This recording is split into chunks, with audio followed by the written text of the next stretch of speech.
So we just received this bug zapper in the mail.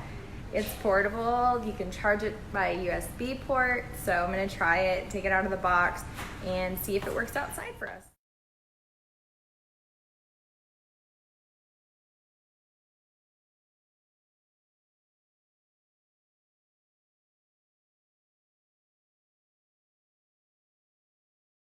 Here's the bug zapper. And here are the different attachments. This is the charging port. Have the button here. It's going to turn on the flashlight. You can either turn it on full or you can have it flash. There's different settings. And then here is the actual light for the bug zapper. And you see it turn blue. The top is like a magnet, so these come up and they click together like that, so you